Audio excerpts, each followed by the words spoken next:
What's up, y'all? So when I don't got no sessions, you already know I'm tapped in on the mixing. So I'm here mixing a record for So Cashed Out. He's a rap artist from Boston. And right now I'm starting on the instrumentals right now, so you're not gonna hear his vocals because I'm working on the beat first. I always usually work on the beat. It's like more of the solid structure. I like to start with the bass, like then I work my way up. I even like starting usually with the drums, the bass line, then the sound, then the artist, usually in that order. Sometimes I switch it up depending on what's like needed for the song, like what needs more attention. Does the vocals need more attention? Does the beat need more attention? But in this case, I feel like the beat didn't need as much. It's a solid trap beat. Like, don't overthink when you're mixing beats because a lot of producers and engineers do a little too much to the beat, start oversaturating, overdoing, overcompressing, overdoing shit, and then you get a flat ass fucking overall sound. We don't want that. We want that transients to hit. We want them snares snapping. We want them kicks hitting, smacking. We want that bass booming, all of that. So right now I'm approaching the sounds. Let me show you the whole beat in total. By the way, this beat is produced by Clone.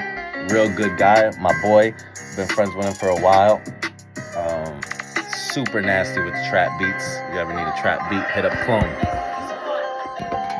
Let's see if I can get you guys right here. See what I'm doing. Alright. So here, I'm gonna tell y'all a little trick I do with the sound here.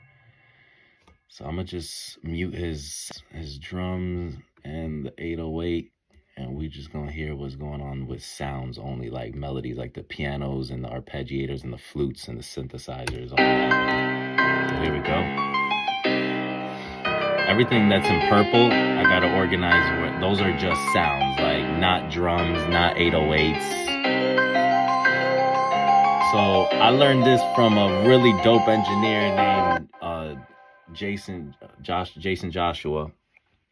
Really dope engineer. He probably worked on like all your favorite artists, literally. And I learned a lot mixed with the masters. If you guys are into engineering and all that, you guys should check them out.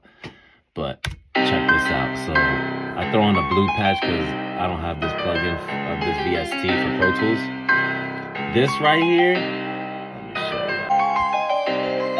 you. This is like a beast right here. Let me show y'all without it.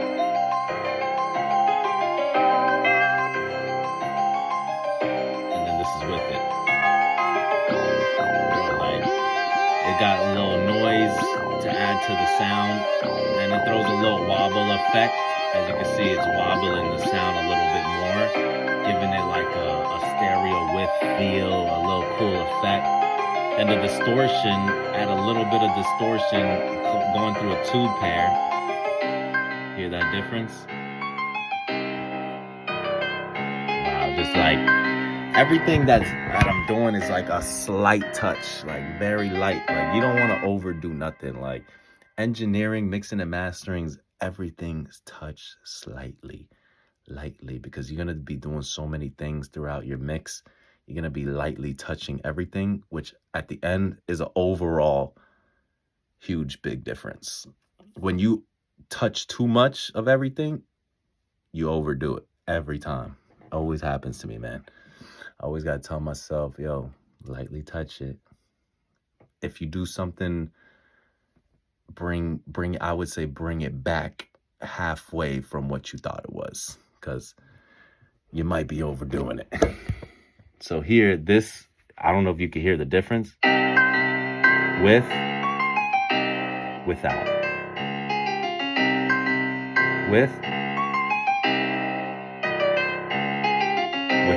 It just adds so much color. Like that's what it's for. It's just a retro color. It's a RC20. It just adds color to your sound, and it's just beautiful. Then I seen him put a CLA vocal on the sound, which is crazy to me, but it works. I was like, wow. But you know, you put the compressor on spank, then you bring it all the way down, then you come back up to what you think, but I left it down because it sounded good. And I seen him put the bite on the treble up a little bit, so I did that as well. I left the sub how it is, turned off the reverbs and the delays and all that because we didn't need them. Actually, the retro color, the RC20, gives me a little bit of space here, which is reverb. And that's all the reverb I really needed for the sound. So that's all I really needed to do with this sound here. And then now it blends in with the beat. Ooh.